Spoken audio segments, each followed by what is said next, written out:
Bom, agora a aula está sendo gravada. Vou explicar mais uma vez para vocês. Olha, a aula de hoje ela vai ser toda preenchida.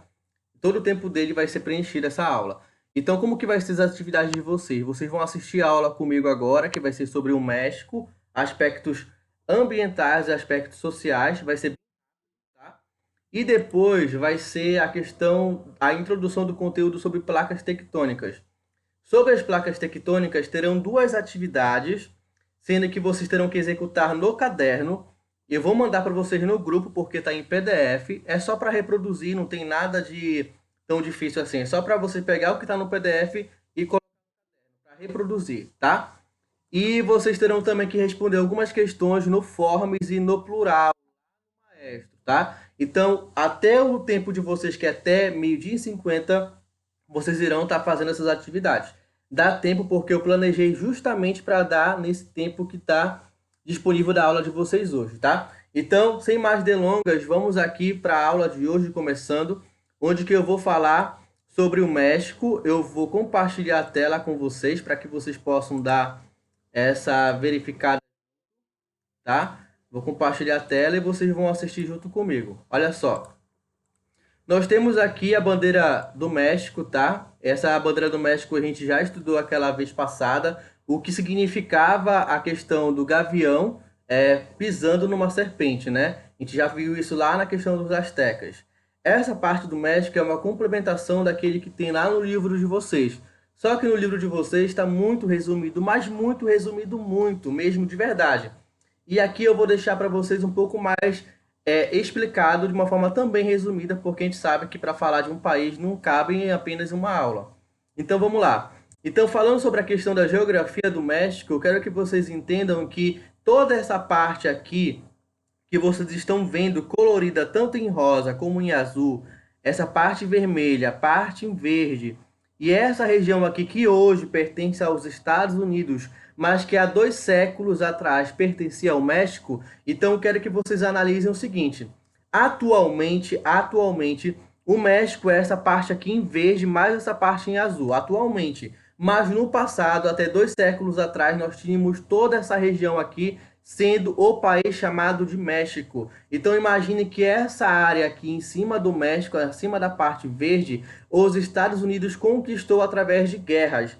Então esse conflito que existe entre o México e os Estados Unidos vem desde essa época aí da guerra, na época quando estavam tentando a sua independência. Então o México poderia ser muito maior do que é hoje, justamente porque esse território foi perdido para os Estados Unidos numa guerra, tá?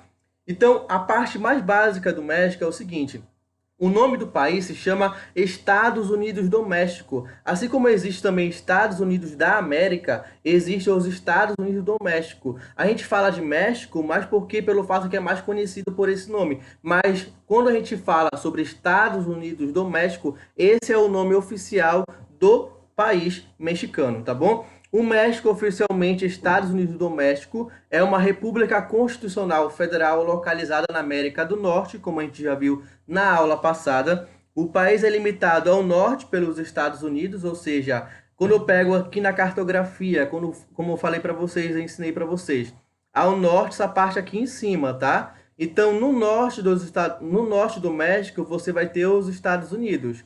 Essa parte aqui é só para dizer o limite de fronteira que o México vai ter, tá? Então, ao norte, a gente vai ter os Estados Unidos, ao sul e ao oeste, olha só, ao sul essa parte aqui, e ao oeste essa parte aqui. Então, esse oceano aqui vai ser o Oceano Pacífico, tá? A sudeste pela Guatemala, certo? Essa parte aqui, Belize e ao Mar do Caribe. Olha só, toda essa parte aqui do Mar do Caribe fica ao sudeste do México.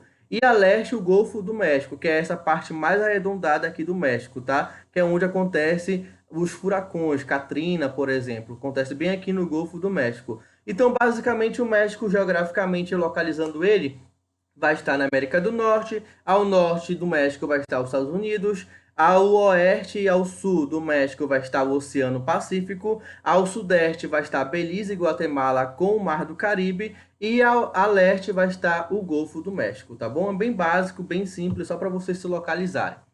Quando a gente vai falar da língua oficial, o México e como foi colonizado pela Espanha tem na sua maior proporção a língua espanhola como a língua que vai ali estar com uma maior quantidade. Só que o México não tem uma língua oficial constitucional, ou seja, o México não tem algo que diga que o espanhol é a língua oficial, sendo que lá no México nós temos várias línguas locais, étnicas, muito próprias do México. Então, por isso, o México não tem como uma língua oficial constitucional, sendo o espanhol como oficial, tá? Só para vocês terem uma noção, o México é o segundo país mais populoso da América Latina, só fica atrás do Brasil. Lembrando, pessoal, da América Latina. Eu não estou dizendo de todo o continente americano, até porque os Estados Unidos têm uma população maior do que o Brasil. Mas quando a gente fala de América Latina, que são os países que falam a língua espanhola, a língua portuguesa, a gente vai ter o México como o segundo país com a maior população. Então, por isso, o México também vai ser o país que vai ter, na sua maior parte, de falantes falando o espanhol. Só para vocês terem uma noção, de toda a América Latina, tirando o Brasil, é claro, né? A gente vai ter um terço da população da América Latina falando espanhol, estando no México. Então, só para vocês terem uma noção da quantidade de pessoas que vivem no México e que também falam espanhol, tá? E aqui, como vocês já viram, né, naquela vez, nas aulas passadas, o turismo no México ele vai ser muito diversificado, uma vez que o México ele vai ter um clima muito diversificado, desde o temperado até o tropical, até a questão ali das ilhas tropicais, como a gente vê aqui de Cancún, são locais muito visitados tanto por turistas, mas também por mexicanos. Tem uma questão também histórica, que a gente vai ter os astecas, né? Então tem toda uma questão turística que vai ser voltada para o México. Então o México ele é um país na América do Norte que vai atrair muitas pessoas, principalmente pelo turismo, pela localidade que ele vai ter próximas às praias do Caribe, tá? Ali próximo de Cuba, Haiti e outras também ilhas do Caribe. Então, no turismo, o México se destaca também por causa disso. Então, olha só, o México é o 23º país que mais gasta em turismo no mundo.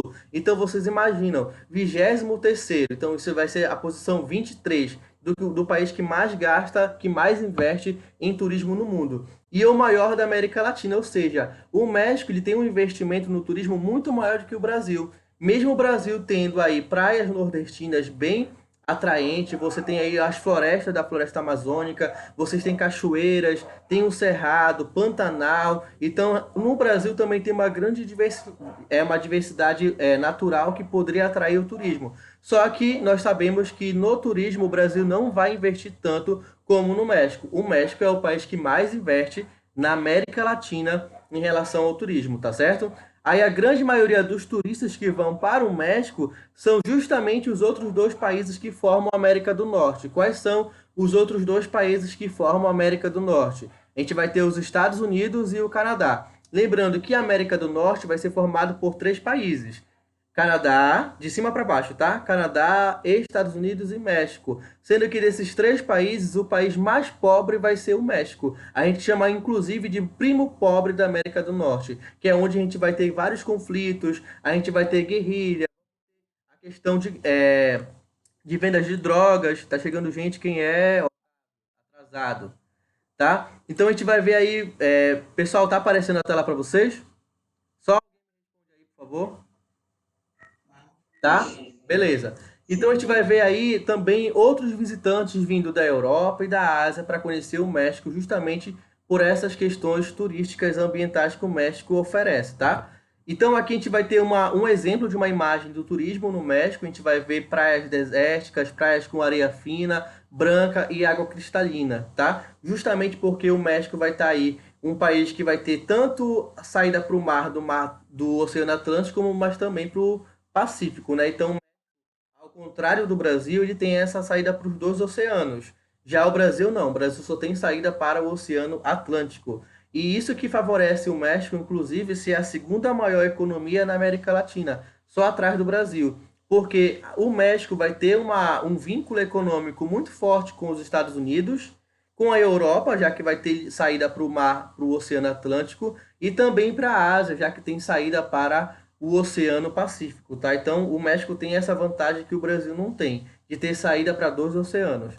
E aqui, pessoal, olha só, uma localização bem básica do México, tá? O México localiza-se na América do Norte, como eu já falei para vocês, fazendo fronteira com os Estados Unidos ao norte, Guatemala e Belize ao sul, e é banhado pelo Oceano Pacífico, pelo Golfo do México e também pelo Oceano Atlântico, tá? Por essa saída pelo Golfo do México. Então isso é bem básico, só para que vocês possam se localizar quando forem responder as perguntas que eu vou colocar tanto lá no Maestro, no portal do Plural, mas também vou colocar no Forms.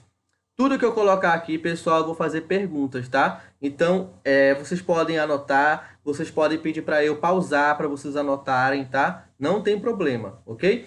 Continuando aqui, pessoal, olha só. A capital do México não é tão criativa assim como a gente imaginava.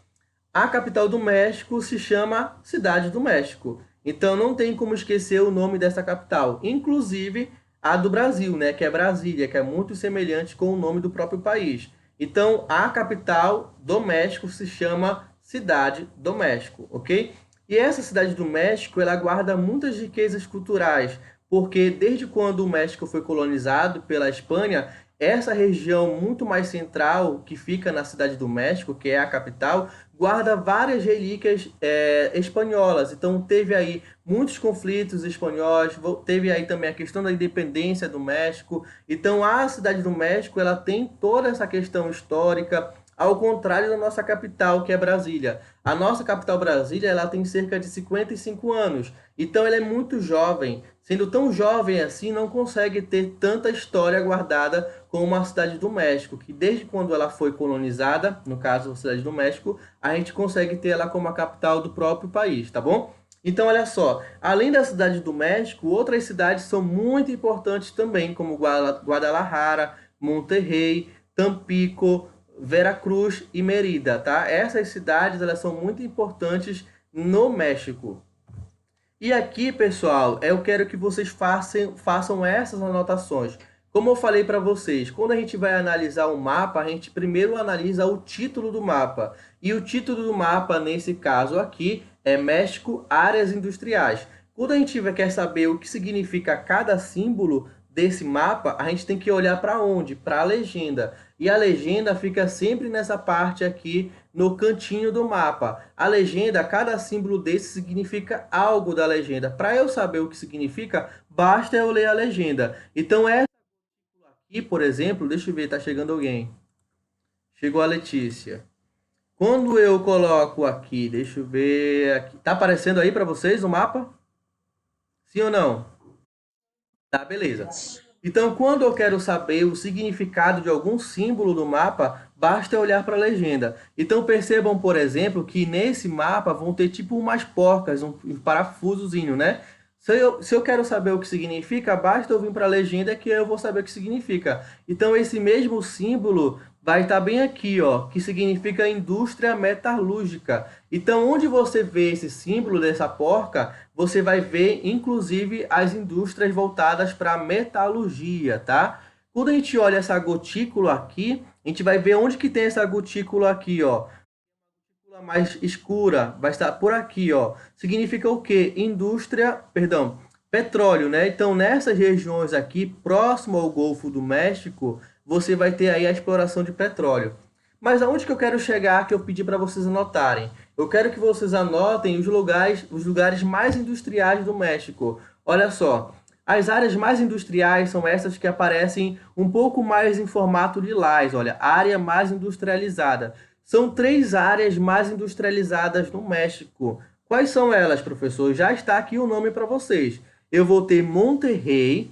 Monterrey é a região mais industrializada no México. Depois eu vou ter a própria capital, que é a Cidade do México, certo? E Guadalajara. Então, a primeira anotação que vocês irão fazer é os locais, tá? Onde tem as indústrias no México. Na ordem vai ser Monterrey, Cidade do México e Guadalajara, tá bom? Eu quero que vocês anotem apenas o nome das cidades mais industriais no México, ok?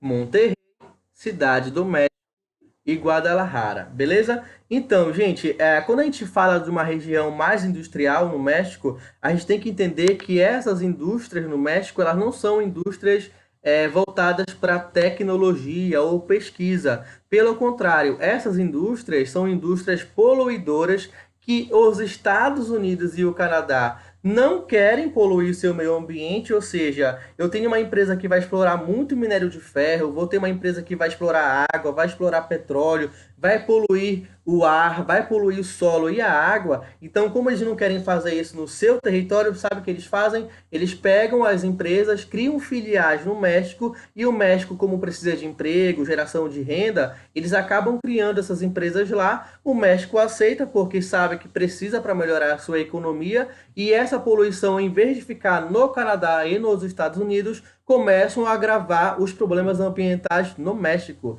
Então vejam como os Estados Unidos e o Canadá se aproveitam do México por ser um país mais pobre, por ter uma política ambiental, social e também de trabalho mais flexível, ou seja, o que significa ser mais flexível? É porque as leis ambientais, elas acabam deixando brechas para que as empresas consigam explorar os seus recursos naturais e também poluir mais assim dessa forma, tá? Essas empresas que vão para o México, além de explorar os recursos naturais e de poluir também o meio ambiente, acabam levando outros tipos de problemas também, porque a gente vai ver aí a criação de maquiladoras. O que significa maquiladoras? Significa empresas que vão levar produtos apenas para montar. Então, por exemplo, eu quero montar uma... Deixa eu ver quem é que chegou. Chegou mais um aluno. Felipe. Felipe chegando atrasado. Vamos lá. Então, maquiladoras é como se fosse o seguinte. Digamos que eu quero montar uma fábrica, uma montadora da Chevrolet, né? Então, como a Chevrolet ela vai precisar de matéria-prima, então essa matéria-prima ela vai ser explorada no México, essa matéria-prima ela vai ser levada para os Estados Unidos, para que os Estados Unidos façam essa fabricação das peças, já que vai envolver tecnologia. Essas peças geralmente elas são criadas lá na Califórnia, porque é a região muito tecnológica voltada próximo ao México. Aí sabe o que os Estados Unidos vai fazer? Eles vão fazer essas peças, depois que tiverem todas fabricadas as peças, dos motores e tudo mais, essas peças voltam para o México e quando chega lá no México, o que que os mexicanos vão apenas montar essas peças? Então, maquiladoras são basicamente montadoras de equipamentos. Então, esses equipamentos são feitos nos Estados Unidos e voltam para o México para que os mexicanos apenas montem. Mas por que isso acontece, professor? É porque é o seguinte, para você imaginar todo o processo da fabricação de um carro ou de qualquer outro tipo de produto tecnológico, você vai precisar de uma mão de obra tanto qualificada ou com uma qualificação um pouco menor. Então, o que que os Estados Unidos faz? Ele fabrica no seu próprio território para empregar americanos que tenham assim um salário maior, com uma qualificação maior, e deixam os trabalhos que precisam de uma qualificação menor para que os mexicanos façam. Então, os mexicanos acabam tendo aqueles empregos onde que não necessita de tanta qualificação, onde que os salários acabam sendo menores, certo? Deu para ficar claro? Então, continuando aqui em relação ao México, pessoal, essa indústria mexicana é principalmente maquiladoras, como eu falei para vocês, que são aquelas montadoras que vão pegar essas peças que geralmente vêm dos Estados Unidos e também na China, depois esses mexicanos, por ter uma baixa qualificação, não ter uma legislação trabalhista muito forte, então eles trabalham até horas por dia, justamente porque a legislação trabalhista é flexível, então eles acabam explorando essa mão de obra dos mexicanos e depois que estiver pronto esse produto, eles voltam a vender para as suas cidades de origem, nos Estados Unidos, no Canadá e outros países também, tá? Olha só, pessoal, como vocês já viram naquela vez passada do Império Azteca, eu não vou me focar muito nisso, mas eu preciso colocar que nessa região muito próxima ao sul do México é uma região que é muito produtora de prata. Então o México ele acabou se tornando o maior produtor mundial de prata, concentrada na área do antigo Império Azteca. Então nessa região onde que nós tínhamos os astecas, você vai ver uma produção muito alta de prata. Então fez com que o México se tornasse o maior produtor de prata do mundo. Além de ser o maior produtor de prata do mundo, possui também muitas reservas de petróleo, concentra na região do Golfo do México, por exemplo. Então vocês vão pesquisar, por exemplo, quais são os problemas ambientais que mais se agravam no México, vai ser pelo Golfo do México, porque você vai ter aí vazamentos de plataformas petrolíferas, justamente porque não tem esse cuidado ambiental. E como eles necessitam de exploração desse recurso natural, uma vez que o maior comprador do petróleo do México é os Estados Unidos, então o México acaba se tornando um país muito dependente dos Estados Unidos. Existe inclusive uma piada que acontece entre mexicanos e estadunidenses, que quando existe alguma crise nos Estados Unidos, o México quebra e entra em grande recessão, porque o maior parceiro econômico do México é os Estados Unidos. Então, tem uma piada que diz assim, que quando os Estados Unidos dá um espirro, ou seja, quando ele dá um espirro, o México pega um resfriado. Então, qualquer coisa pequena que aconteça na economia dos Estados Unidos vai acabar refletindo de uma grande forma no México. Entenderam a questão da piada? Quando os Estados Unidos dão um espirro, o México fica resfriado. É justamente isso, que é muito mais grave para o mexicano quando existe uma crise nos Estados Unidos, tá bom? Então a gente vai continuando aqui, que apesar do progresso que está tendo lá no México, né, uma parceria com os Estados Unidos e também com o Canadá, que foi criado inclusive um bloco econômico chamado de NAFTA, justamente que significava uma união comercial e fim de tarifas alfandegárias entre Estados Unidos e Canadá e México. O que significa isso, professor? Fim das tarifas alfandegárias. É que quando o México queria exportar algo para os Estados Unidos, eles tinham que pagar um imposto. E quando os Estados Unidos também exportava algo para o México, também pagava imposto. Agora eu quero que vocês reflitam comigo. Quem vocês acham que vai precisar mais de um país? Será que é o México que precisa mais dos Estados Unidos ou os Estados Unidos que precisa mais do México? Uma vez que esses produtos que são exportados, ou seja, que são comprados, são produtos com um valor tecnológico muito alto. E como o México não produz essa tecnologia, o México acaba necessitando comprar essas tecnologias dos Estados Unidos. Então, quando a gente acaba com esse fim alfandegário, vai ser bom tanto para o México, mas também para os Estados Unidos e para o Canadá. Então, imagine aí que nessa questão aí, quem mais vai ganhar vai ser os Estados Unidos, porque ele sabe que sem ter os impostos, ele pode vender muito mais para o México, uma vez que o México é tão dependente dos Estados Unidos que qualquer produto ele vai precisar comprar. E de quem que ele vai comprar? Do seu vizinho, Estados Unidos, tá?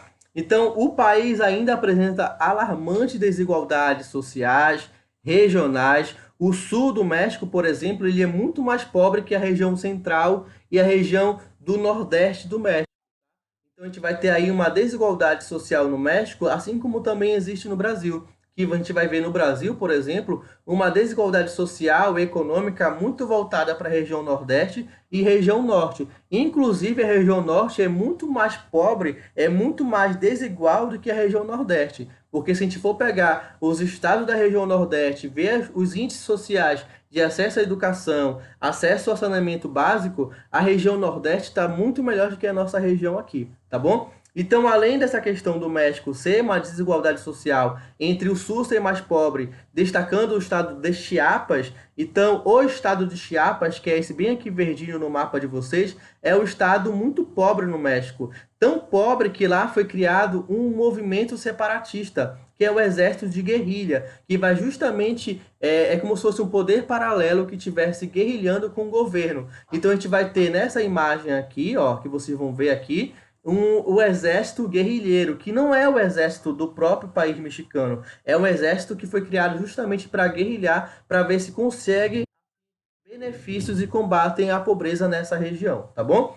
Continuando aqui, pessoal, olha só. Os Estados Unidos, como vocês já sabem, eu falei para vocês, ele vai ser um país rico e que vai atrair muitos imigrantes do México. Então, o que vai ser isso, professor? Eu não sei a diferença entre imigrantes, emigrantes e migrantes. É bem simples, mas eu vou colocar isso depois para vocês explicando. Quando eu falo imigrantes com I, é porque está tendo o quê? a entrada de pessoas, entrada. Então, se é imigrante, estão entrando nos Estados Unidos, mas quem é que está entrando? O mexicano. Quando eu falo emigrante, emigrante com é porque a saída de pessoas. Então eu vou ter o mexicano saindo do México, eu chamo de emigrante, e quando o mexicano chega nos Estados Unidos, eu chamo de imigrante com I. Então, saída, emigrante, chegada, imigrante, beleza?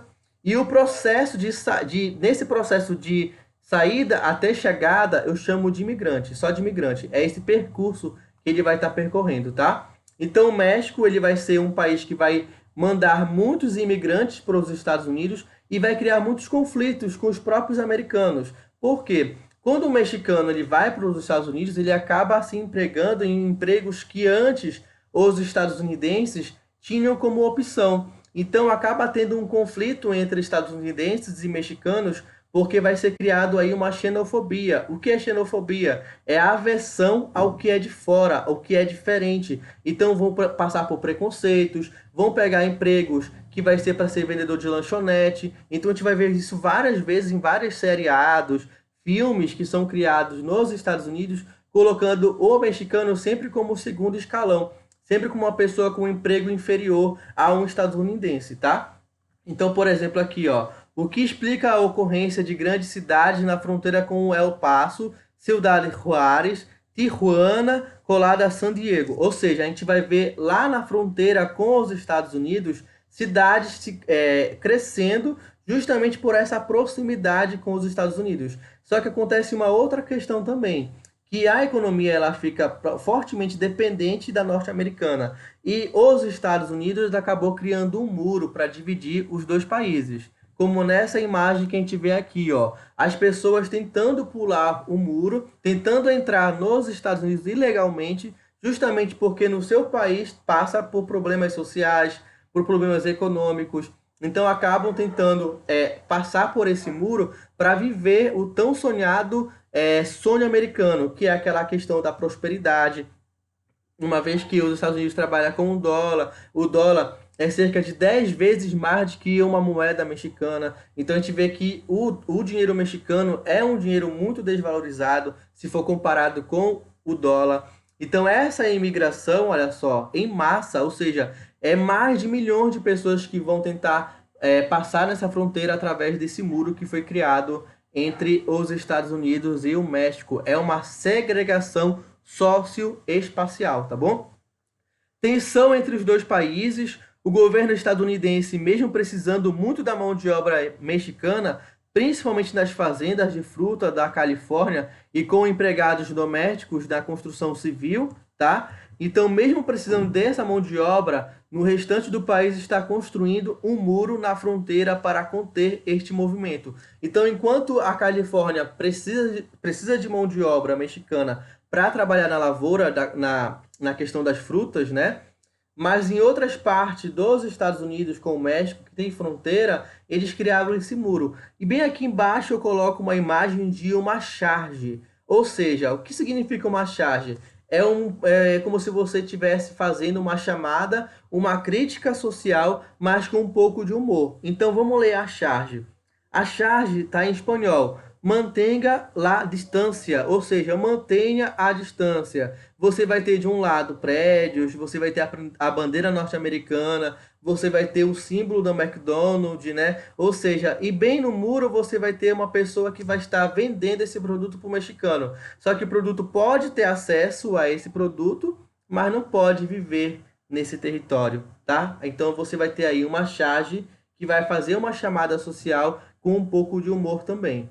E aqui, por exemplo, pessoal, lá no Arizona, no estado do Arizona, como também do Novo México e do Texas, que faz parte dos Estados Unidos, a gente vai ter alguns voluntários para barrar essa entrada de mexicanos ilegais. Então, por exemplo, aqui, a gente vê crânios de pessoas, ou seja, pessoas mexicanas, imigrantes que morreram no deserto, né, no deserto de Tijuana, que vai ser aquele deserto que vai ficar tanto nos Estados Unidos, mas também no México. A gente vai ter uma tentativa de criar túneis do México para poder entrar nos Estados Unidos. E esse muro, ele é um muro muito grande, olha, percebam aqui, tá? Ainda aqui, falando sobre a questão da passagem ilegal de mexicanos, não só de mexicanos, mas também de outros latinos no território norte-americano. Então a gente vai ver essa passagem aqui. Percebam que esses mexicanos, esses latinos, eles acabam enfrentando por grandes diversidades, passando por fome, pegando sol, atravessando com... E eu tenho uma imagem muito chocante para mostrar para vocês aqui, ó. A gente vai ver a morte desse pai e desse filho que tentaram atravessar a fronteira, mas foram barrados por aqueles voluntários que eles são autorizados a atirar em qualquer pessoa que tente atravessar a fronteira. Então essa imagem ela correu o mundo mostrando que acontece de fato essa segregação socioespacial, socioeconômica entre mexicanos e estadunidenses, tá? Ó, só para vocês terem uma noção, uma questão muito inusitada, que aqui a gente vai ver uma mulher escondida, olha só, uma mulher escondida no painel de veículo para entrar ilegalmente no México, né? Então, para vocês verem como que os mexicanos, eles acabam se submetendo a situações muito adversas para poder ter aquele tão sonhado sonho americano de viver no lugar que tenha todas aquelas questões sociais muito melhores do que o México. Então essa mulher ela acabou tentando se esconder, né, nesse painel do carro para tentar entrar no território norte-americano. Só que como a polícia ela é tão treinada que ela consegue encontrar essas pessoas escondidas, como esse homem aqui, ó, que estava camuflado de banco. Então descobriram ele também, né? Ele estava dentro de um ônibus, numa caminhonete, e aí ele estava camuflado de banco. Só que aí a polícia norte-americana acaba usando cães, né, farejadores, para encontrar essas pessoas que estão disfarçadas. Só para vocês terem uma noção de como que o México, o mexicano vem passando em relação à entrada para os Estados Unidos. Pessoal, agora eu vou deixar aberto para perguntas, para que assim vocês possam me fazer algumas perguntas. Alguém tem alguma pergunta para fazer nesse conteúdo sobre o México? Sim ou não? Sim ou não? Tenho que ouvir. Oi, vamos lá. Quem é que tá falando? Migrantes com M ou imigrante com I? Com E? Tá. Migrante, são três conceitos, tá? Eu vou ter o imigrante, imigrante e o migrante. O migrante é o processo, é a passagem quando você está saindo até chegar o seu local de destino. Então, por exemplo, eu vou dar um exemplo para vocês. Digamos que eu vou dar o meu exemplo, mas não sei se vocês vão conseguir entender. Eu sou paraense, né? Digamos que eu sou paraense. Quando eu estou saindo do Pará para eu ir morar em Portugal, eu saindo do meu país, né? Eu estou saindo do Brasil. Eu sou imigrante quando eu chego lá em Portugal. E sou emigrante no processo de eu sair do Brasil. Mas pessoal, na viagem entre Brasil e Portugal, nesse tempo que eu estou indo de avião, ou estou indo de navio, eu sou migrante, tá? Então, o migrante é só o processo, é só o deslocamento. É só o deslocamento, é só o tempo. Ah, durou 14 horas. Então, durante 14 horas eu fui imigrante. Beleza? Ah, eu tô saindo do Brasil. Eu sou emigrante com E. Eu tô chegando em Portugal. Os portugueses vão me olhar e olham para mim. Olha, aquele é um imigrante brasileiro com I, tá? Então, quando eu saio do Brasil, eu sou emigrante. No processo da viagem de avião ou de navio, eu sou migrante. E quando eu chego em Portugal, eu sou um imigrante. Ficou claro, Otávio? Beleza? Então, ficou claro que são maquiladoras, que são montadoras de peças que vêm dos Estados Unidos e da China. Ficou claro? Ficou claro as regiões industriais que a gente vai ter no México. Vocês anotaram? Isso vai ser uma pergunta lá no Forms. Maquiladoras, vocês sabem o que são? Ah, chegou atrasado, né? Beleza, deixa eu voltar lá. Maquiladoras, Otávio, são lugares onde que você vai ter a formação de automóveis e ou então outras peças de industriais. Então, por exemplo, aqui, ó, essas regiões industriais que eu pedi para anotar, Monterrey, Cidade do México, que é a capital do México, e Guadalajara, tá? Então, essas três cidades são as regiões mais industriais no México. E, então, as maquiladoras são indústrias que dos Estados Unidos ou do Canadá ou da China, são indústrias que são grandes poluidoras.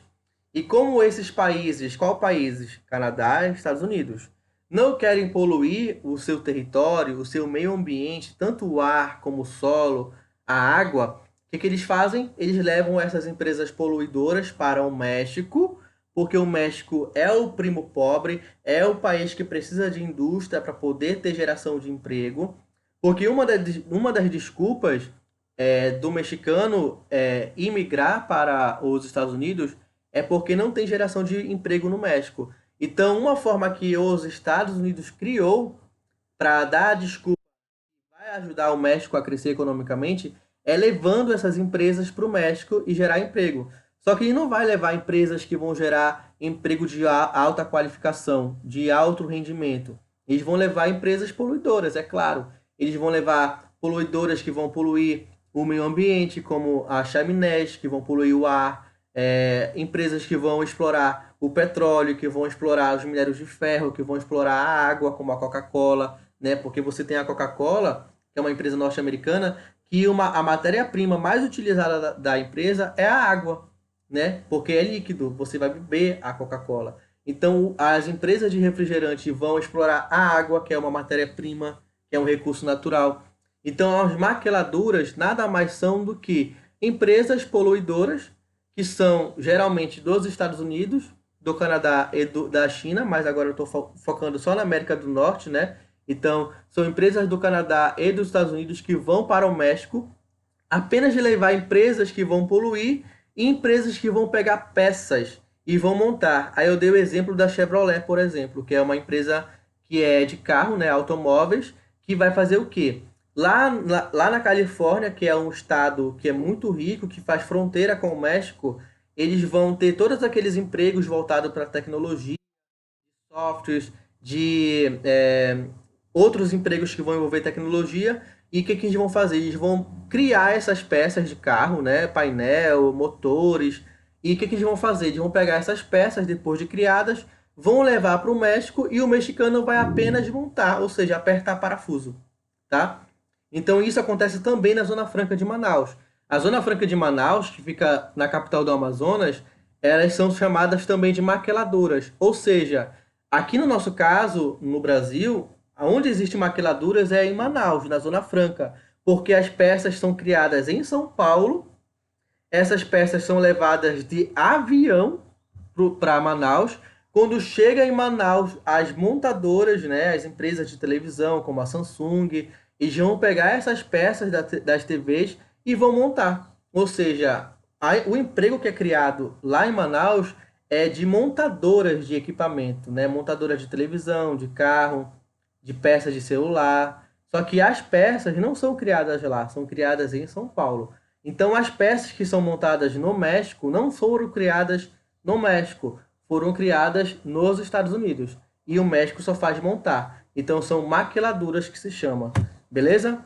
Ok? Tem mais alguma dúvida em relação ao México? Porque tem um outro conteúdo para vocês fazerem, pessoal. Tá? Vamos lá. Já que ninguém tem dúvida sobre o México, eu vou voltar pro... Vou voltar não, vou começar o segundo conteúdo da aula de hoje. O segundo conteúdo da aula de hoje, deixa eu ver se está compartilhando a tela para vocês. Vou compartilhar a tela mais uma vez. Olha só. A segunda parte do conteúdo de hoje, que está no livro de vocês, é justamente sobre placas tectônicas, tá? As placas tectônicas são blocos rígidos que formam a crosta da Terra. Então, na próxima aula, eu vou trazer para vocês uma imagem da estrutura interna da Terra. O nosso planeta, ele não é perfeitinho, redondinho, azul, como a gente vê nas imagens de satélite. Quando a gente fala de estrutura da Terra, a gente fala da forma rígida, a forma da crosta da Terra, né? Então, a gente vai como pegasse todo o nosso planeta, que ele é azul, tirasse a água, né? Que dá aquela coloração azul, e tudo que ficou, quando você tira a água, você vai ter a crosta, né? Que é a litosfera, essa parte rígida, dura da Terra. E esse formato da Terra vai se chamar de geóide. Então, o formato da Terra não é um círculo, não é redonda. O formato da Terra é um geóide. Depois eu mostro para vocês uma imagem de como é um geóide, tá? O que eu quero que vocês anotem no caderno que eu pedi para vocês pegarem caneta, lápis, marca-texto, eu quero que vocês façam o seguinte. Vocês vão colocar aí que esse pequeno texto aqui que eu coloquei, ó, essas 4 linhas aqui. Placas tectônicas são blocos rígidos que formam na crosta da Terra. Eu até coloquei sublinhado porque essa parte formam na crosta da Terra é porque o nosso planeta ele é formado por 3 estruturas. Quais são as 3 estruturas? O núcleo, que é a parte mais interna do nosso planeta. A gente vai ter o manto, que é a parte intermediária.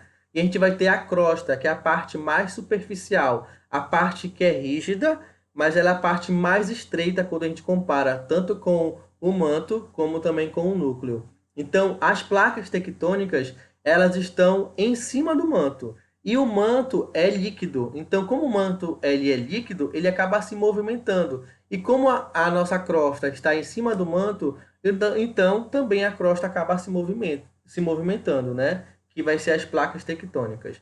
Então vamos lá. A primeira parte que vocês deverão fazer é copiar esse texto. Eu vou dar cerca de uns 2 minutos, porque dá tempo de copiar, tá bom? Copiem, por favor, isso aí.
O Taylor não está online, nem o Vinícius. Deixa eu falar com ele.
Vamos lá, gente, continuando, tá?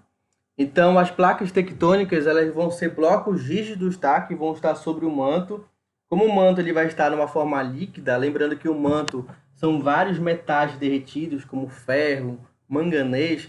Então, esses metais, como eles estão numa temperatura muito alta, eles não podem ficar sólidos. Então, eles vão ficar líquidos. E como essa crosta ela é toda fragmentada, Então, ela vai ter alguns movimentos. Então, olha só, pessoal, eu quero que vocês prestem muita atenção, porque esse conteúdo, além dele ser um conteúdo que é do ensino médio, ele cai na prova de vestibulares de Enem. Professor, ainda estou no primeiro ano. Sim, está no primeiro ano, só que o vestibular não cai esse assunto só de terceiro ano. Cai assunto de primeiro, segundo e terceiro. Então, em algum momento você vai ter que estudar isso.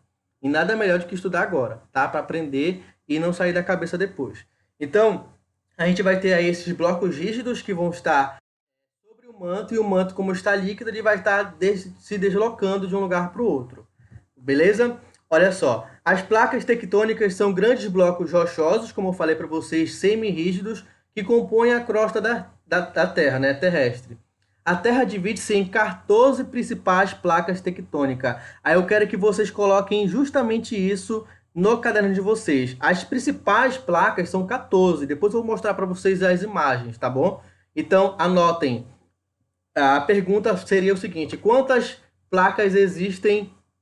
Quantas placas tectônicas? A resposta vai ser 14. Basicamente isso, 14 placas, tá? Essas são as principais, porque quando eu mostrar a imagem para vocês, eu vou mostrar as principais. Eu vou pegar uma imagem do globo, só dá para ver as maiores. Existem mais? Existem, mas eu não vou colocar como uma cobrança, tá bom? As quais se movimentam sobre o manto de forma lenta e contínua. Então, como eu falei para vocês, essas placas tectônicas é como se eu pegasse uma laranja e descascasse essa laranja em 14 pedaços. E quando eu pegasse essas cascas da laranja e quisesse montar de novo, eu conseguiria, tá? Algumas placas são maiores e outras são menores. Existem também placas oceânicas, que são aquelas placas que o oceano fica em cima, mas também existem placas que são continentais, que são placas que estão no mesmo formato do continente, tá? Aquela parte onde vivem as pessoas, onde estão os países, tá bom?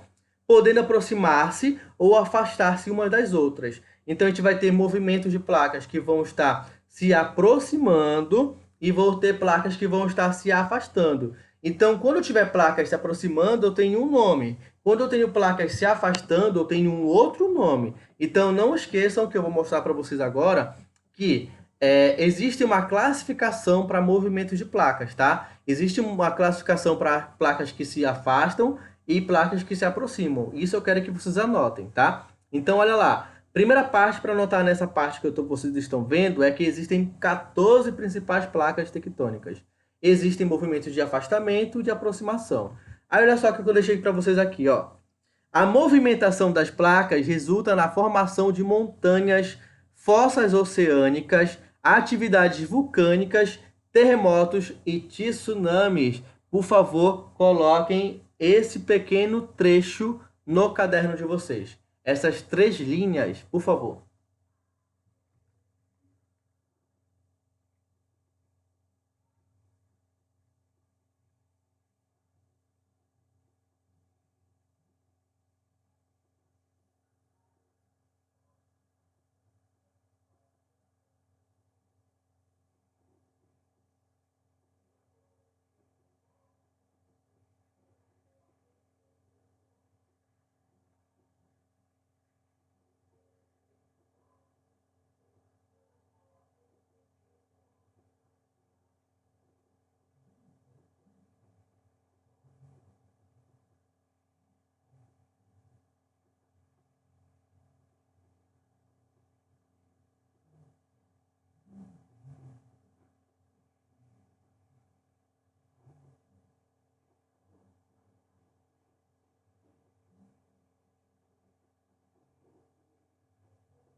Já, pessoal, vou passar, tá?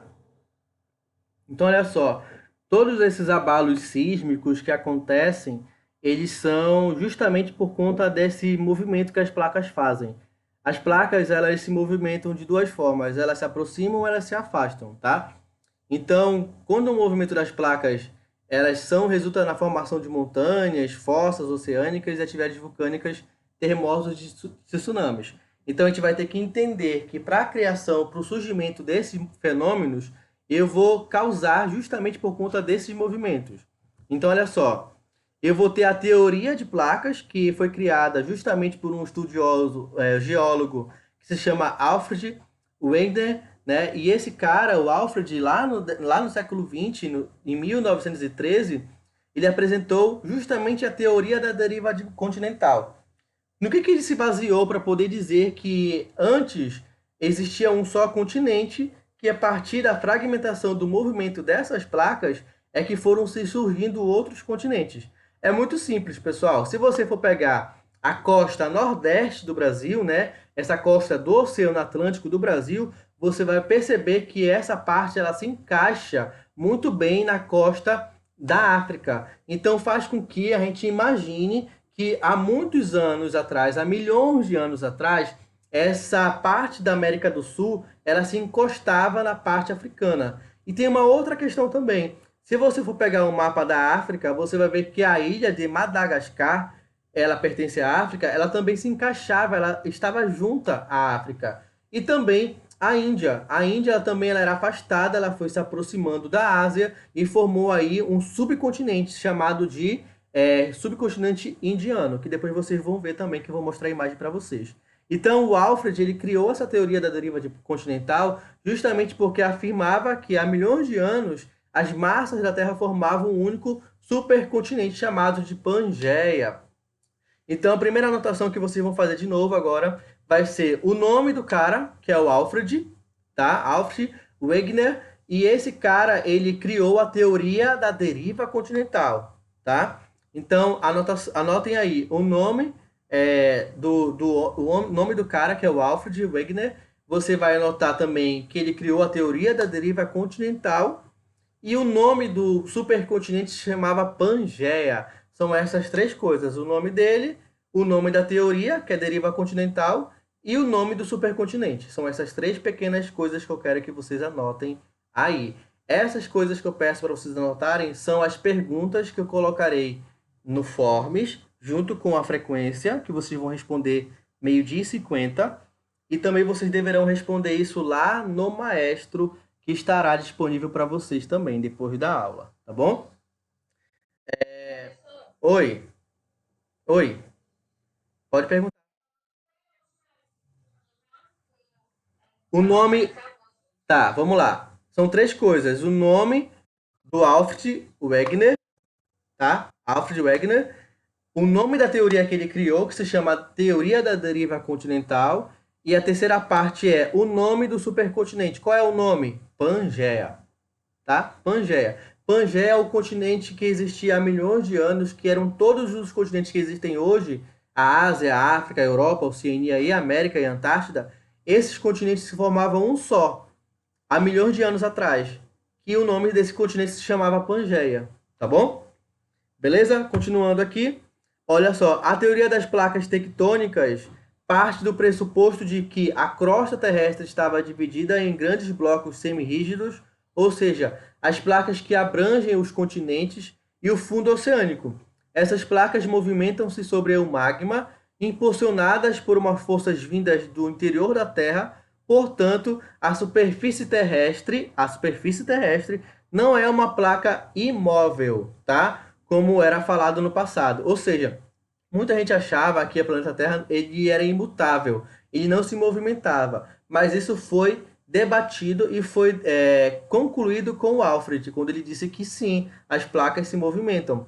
Por exemplo, como vocês percebem que o continente sul-americano se encaixa na África, então isso quer dizer que há milhões de anos se formava um único continente. E como se está se afastando, quer dizer que continua se afastando. Então, a cada ano, o continente sul-americano, o Brasil, se afasta da África, tá bom? Chegou mais uma pessoa aqui, quem é? Não, chegou ninguém, vamos lá. Continuando aqui, pessoal, tá? Principais placas tectônicas, eu falei para vocês anotarem, né? São 14 principais. Eu até deixei em destaque aqui para que vocês não tivessem nenhuma dúvida quando fossem pesquisar e ver que tem mais de 14 placas. Tem sim, mas não são principais, não são grandes placas.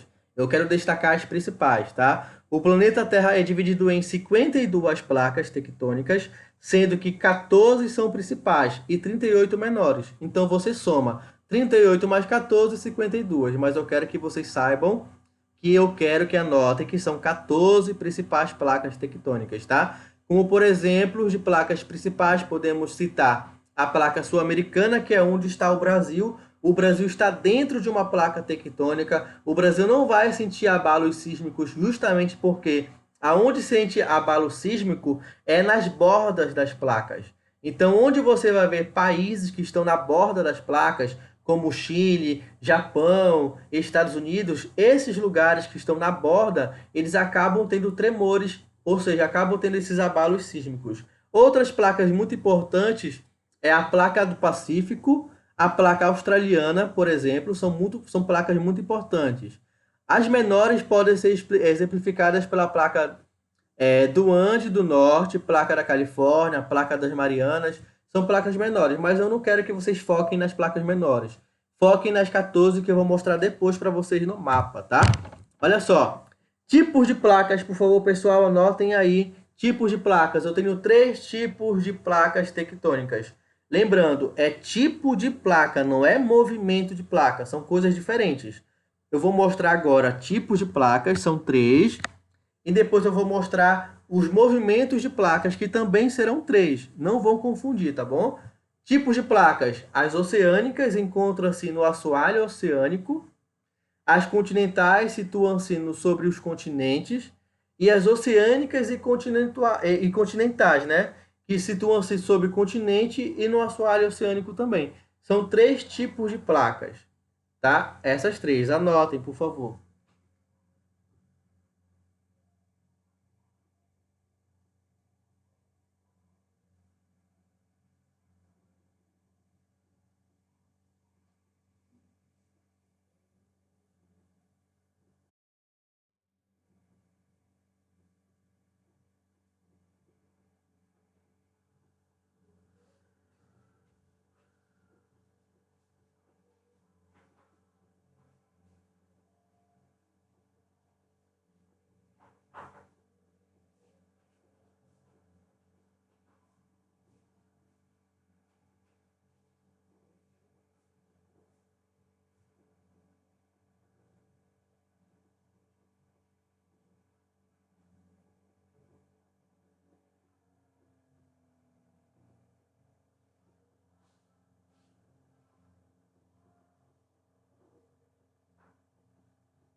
Já?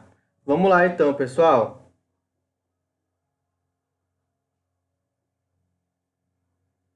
Olha só. Então a gente vai ter esses 3 tipos de placas. E aí, agora eu vou falar dos movimentos das placas, tá? Então, o tipo de placa é uma coisa e movimentos são outra, tá? Olha só. Movimentação das placas é lenta. Não é assim de uma hora para outra que a gente vai ver a placa se encostando com outra e tendo terremoto, tá? Essa movimentação ela é muito lenta.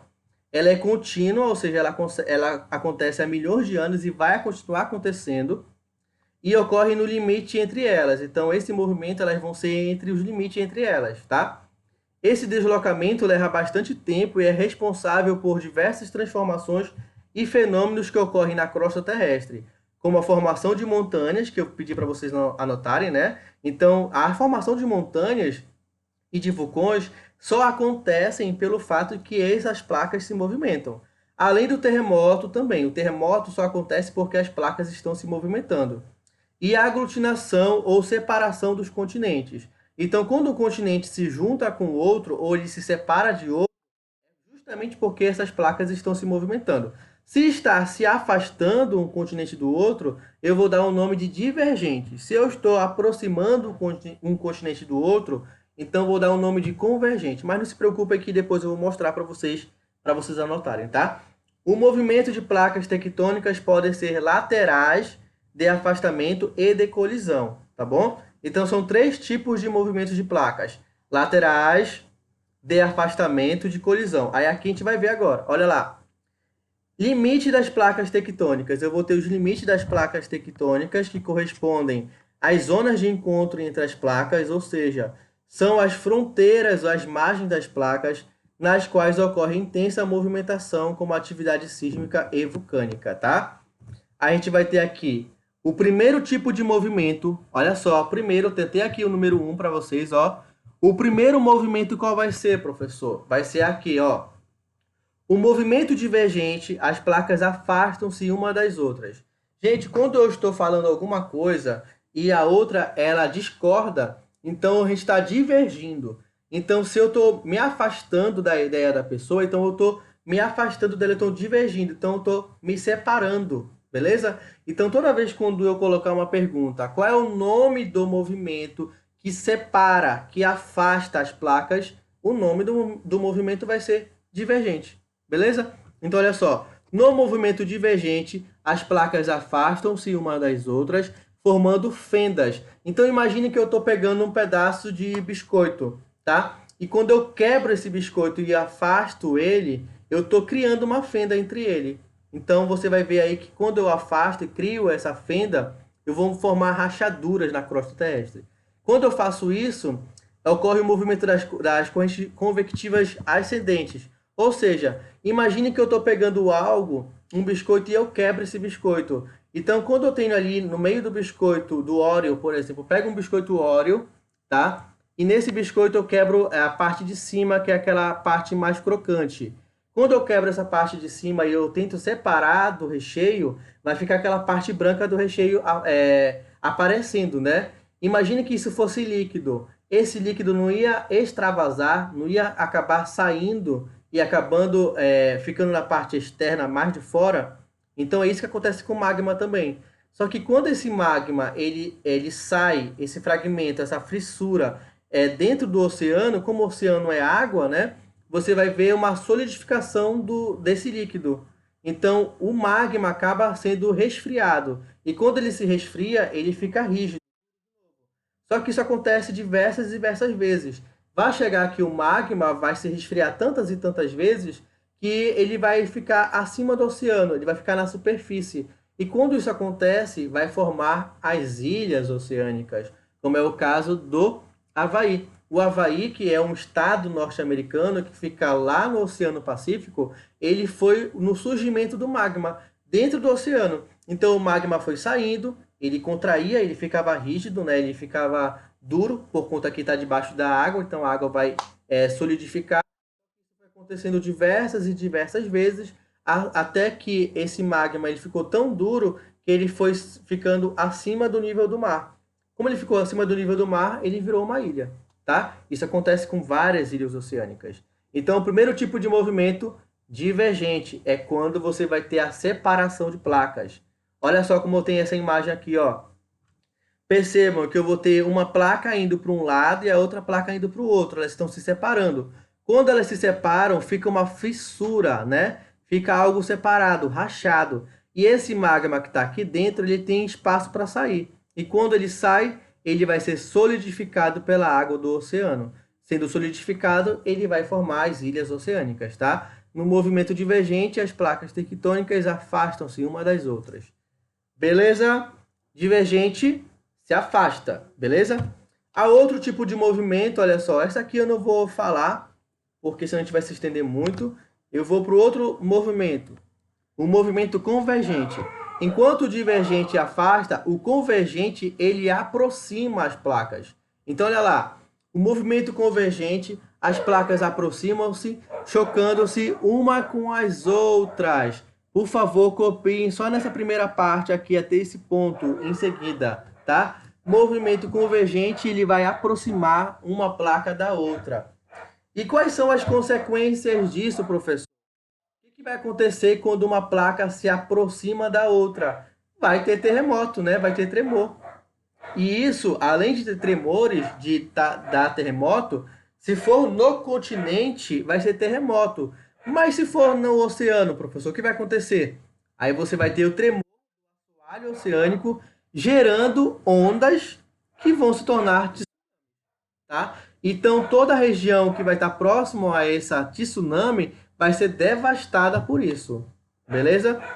Então olha só, quando o movimento convergente ocorre entre uma placa oceânica e uma placa continental, a primeira retorna ao manto, enquanto que a segunda ergua-se. Ou seja, essa aqui, olha, a gente vai ter uma placa que vai ser oceânica e uma que vai ser continental.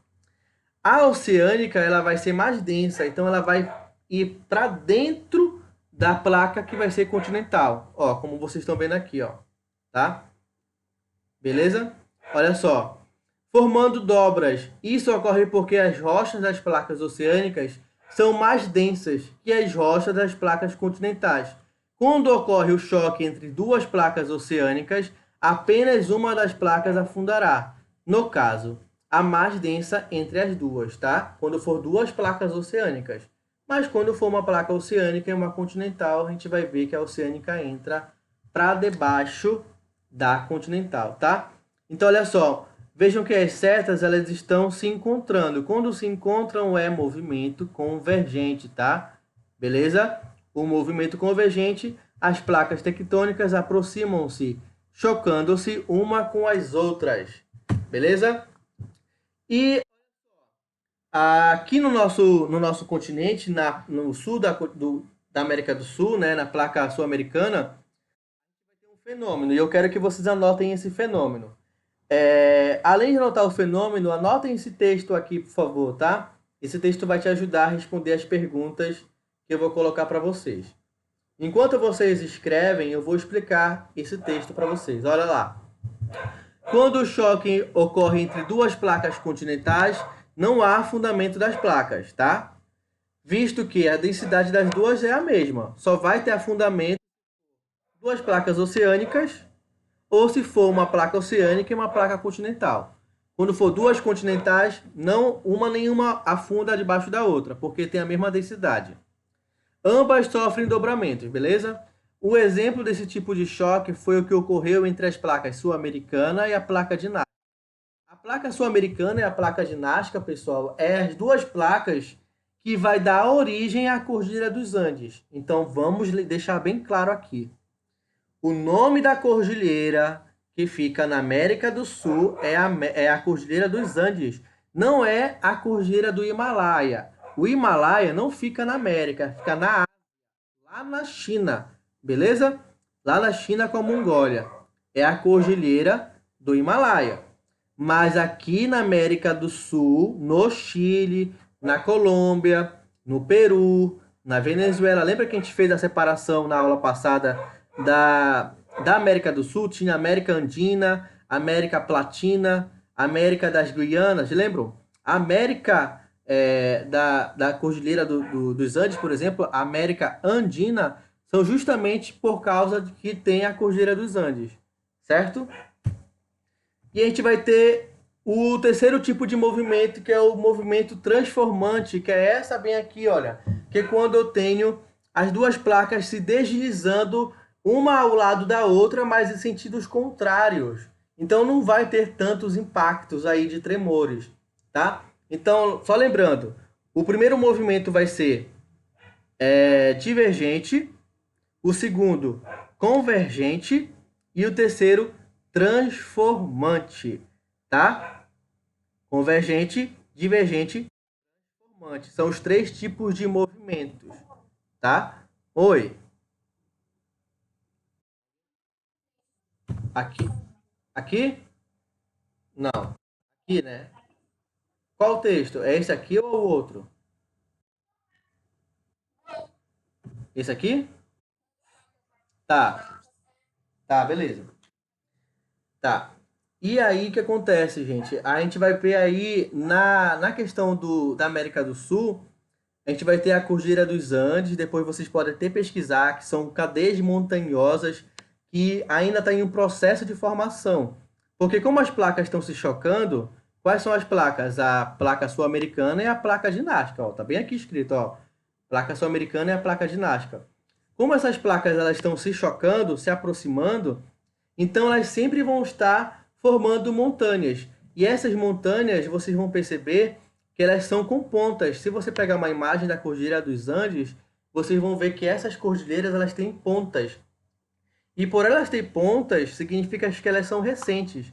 Então, as Cordilheiras dos Andes são uma formação rochosa recente. Por que recente? Porque ainda está em construção. Beleza? Então, a gente vai ter aí a Cordilheira dos Andes, uma formação rochosa recente. Enquanto que outros tipos de montanhas, que vão ter a ponta mais arredondada, vai ser uma formação antiga. Por que antiga? Porque essa formação antiga já foi tão erodida pelo vento, ou seja, pela erosão eólica, que acabou formulando e dando uma outra forma à montanha, que é aquela forma mais arredondada, tá? Posso passar, Camille? Foi a Camille que perguntou agora aí? Beleza. Olha aí. Tá, Cassandra. Essa aqui é a transformante, pedi para vocês anotarem, né? O Brasil está situado no centro da placa sul-americana. Então, anotem que o Brasil está no centro da placa sul-americana. Ah, professor, não está na placa de Nazca? Não está na placa do Pacífico? Não. O Brasil está dentro da placa sul-americana. No total de 14 placas, lembram? São 14 placas. O Brasil está dentro de uma placa. O Brasil pode ter tremores? Pode ter terremoto? Não. Por quê?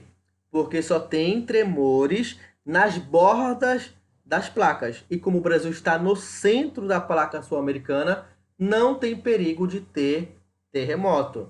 E onde que tem terremoto? Nas bordas. E onde tem bordas? Aí vocês vão ver aí as imagens que eu vou mostrar para vocês depois. Aonde tem borda, aonde as placas se encontram, terá terremoto, tá?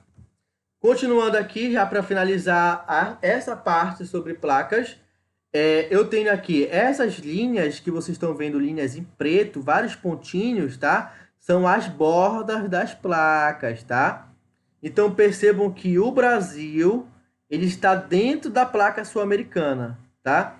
Então, quando essa placa sul-americana ela se choca com a placa de Nazca, está formando um movimento convergente, beleza? E nesse movimento convergente vai criar o quê? A Cordilheira dos Andes, tá? E também vai criar terremotos e tsunamis, beleza?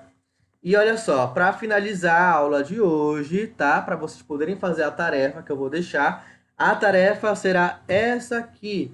Copiem, por favor, para que vocês possam executar. Essa tarefa, ela vai ter que ser executada hoje, uma parte, e a outra parte ela terá que ser executada até a próxima aula, que é dia 17. Opa, perdão, o 17 é hoje. Até a próxima aula, tá? Então, até aqui, olha só, eu vou ler para vocês, mas vocês têm que copiar, tá? Atividade para ser executada no dia 17 de junho de 2020, Ensino Médio Integrado SESI Senai. Responder questões da aula sobre o México, que a gente já falou, no Forms e no Maestro, tá? Que fica na plataforma Plural. Responder questões sobre as placas tectônicas no Forms e no Maestro também, na plataforma Plural. Responder questões sobre o filme A Falha de San Andreas no Forms. Isso aqui, no filme, como já são 11h40, não dará tempo de vocês verem o filme e responderem no Forms. Então, como a gente vai fazer em relação ao filme? Vocês irão assistir o filme e as respostas no Forms vocês terão que colocar até a aula que vem, tá? A resposta do filme, tá? Que eu vou colocar perguntas lá. O que vai ficar para casa, gente? Fazer o mapa mental das placas tectônicas no caderno. Foi por isso que eu pedi para vocês pegarem também. E também escrever a distribuição das placas tectônicas no caderno. Então, isso que está aqui para casa fazer o mapa e escrever, eu estou acabando de enviar para o grupo da turma. Então, olhem aí, vou pegar aqui, tá no meu WhatsApp já. Deixa eu ver aqui. Mandei para o Vinícius, mandei para o Taylor que eles faltaram. E estou mandando para o grupo da turma. Oi. Oi.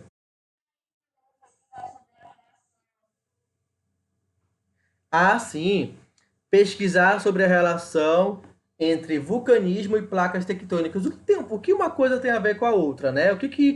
Qual é a relação de ter vulcões e placas tectônicas? Isso vai ser uma pesquisa. Eu vou deixar no Maestro só para poder ficar lá registrado. Mas vocês já podem fazer a pesquisa e me entregar, tá? Até a aula que vem. Gente, é bem simples. Só responder questões da aula do México, isso acabei de falar, vocês anotaram. Responder questão das placas tectônicas, que eu acabei de falar também, vocês vão anotar e vão responder, tá? O filme, eu vou mandar o link do filme no WhatsApp para vocês assistirem. Olha, já vai dar 11h50. Meio-dia e 50 termina a nossa aula. Então dá para assistir cerca de 1 hora de filme, tá bom? Sendo que as perguntas do filme vocês vão ter aí uma semana para responder. São perguntas básicas, gente, como por exemplo o nome do filme, quais são as placas que aparecem no filme, as placas tectônicas. São coisas bem voltadas para o conteúdo. Eu não vou perguntar, por exemplo, o nome do personagem, não vou perguntar essas coisas que não tem nada a ver com o conteúdo. Eu quero que vocês vejam o filme, tá? E o nome do filme é A Falha de San Andreas. Eu vou colocar o link que tá no YouTube e o filme também tá na Netflix para quem quiser ver com mais qualidade, né? Tudo mais, com HD, uma qualidade melhor. E assim, vocês vão responder essas perguntas até a aula que vem, tá? Mas o que eu quero que seja feito hoje, eu quero que vocês respondam sobre o México, sobre as placas tectônicas e também sobre. Cadê? Só isso, tá? Vai ficar para casa fazer o mapa mental, que eu já acabei de mandar para o grupo, e escrever a distribuição das placas também no caderno. Então, tudo o que eu mandei lá no grupo é para vocês colocarem no caderno. É só para transcrever, é só para copiar do PDF para o caderno. Só isso, tá? Porque vai servir como atividade cumprida. E no Maestro também vocês terão uma pesquisa para fazer, que é sobre a relação do vulcanismo e as placas tectônicas. Quem já copiou, quem não copiou, tira um print da tela. Oi, oi.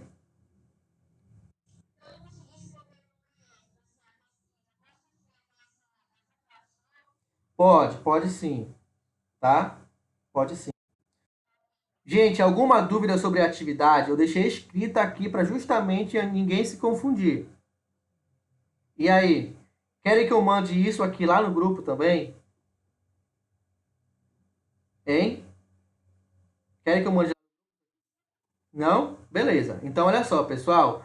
Mão à massa. Eu vou mandar agora o nome do filme, o link do filme do YouTube, porque alguns podem não ter, não podem não ter a Netflix, tá? Então, eu vou mandar no grupo o nome do filme, o link do filme.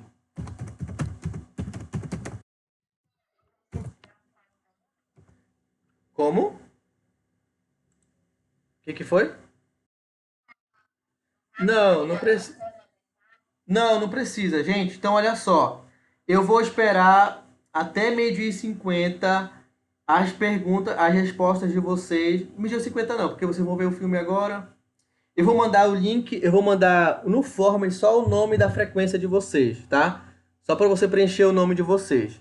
E vou criar um outro form com a pergunta sobre o México e as placas tectônicas, porque aí vocês terão mais tempo para responder. Tudo bem? Tudo ok aí? Uma dúvida?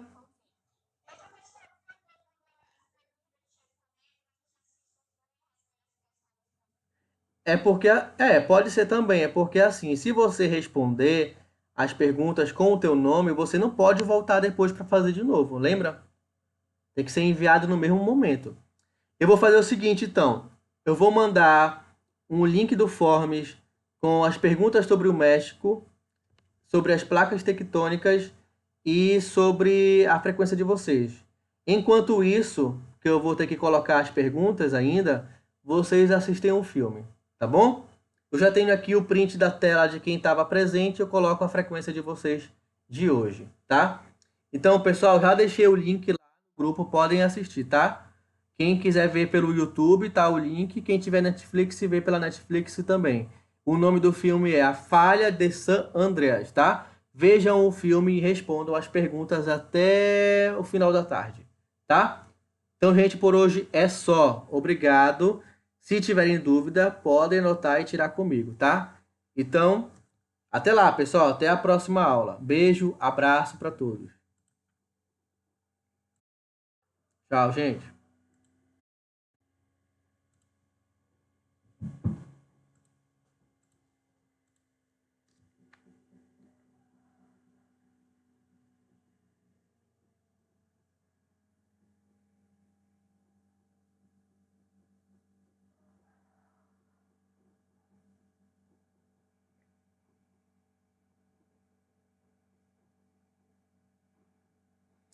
Hoje, alguns alunos faltaram. Então, para esses alunos não ficarem no prejuízo pelo fato da falta de internet, eu deixei 2 PDFs aqui, que é para todos escreverem no caderno, tanto aqueles que estavam na aula como aqueles que não estavam. Então, assim, tem 2 PDFs aqui. O PDF Placas Tectônicas, que eu fiz um esquema, é um esquema que vai ser um mapa mental. Então, tudo que foi da aula de hoje vai estar aí, tá? Coloca no caderno. E o outro PDF é localização das placas tectônicas por continente. Então, você vai pegar esse PDF e também escrever no caderno igualzinho como está aqui. Beleza? Igualmente que está aqui.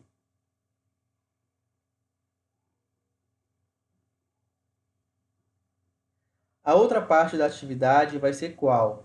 Assistir o filme que se chama A Falha de San Andreas, tá? E vou mandar o link aqui, o link no YouTube para quem não tem Netflix, mas também tem na Netflix para quem quiser ver em uma qualidade melhor, tá bom? Então lembrando, tem que ver o filme A Falha de San Andreas, porque eu vou mandar no Forms e no plural perguntas sobre o filme, tá? Ainda sobre a aula de hoje, a gente falou sobre a questão do México, a questão tanto natural como econômica e social, a relação com os Estados Unidos, com o Canadá, com a criação do NAFTA, que é o bloco econômico que vai unir a América do Norte. Vai ter perguntas sobre esse conteúdo no Forms e também no Maestro para responder. E também terá questões sobre placas tectônicas da aula de hoje, também no Forms e no Maestro, junto com o link da frequência de vocês. Então, assim, quem for responder a frequência terá que também responder questões sobre a aula do México, a aula sobre placas tectônicas, tá? E um outro link do Forms do filme. Como o filme vai ser assistido agora, então não dará tempo de ver o filme e responder ainda hoje sobre as perguntas do filme. Então, nesse link sobre o filme, vocês terão até a aula que vem para poder responder, tá?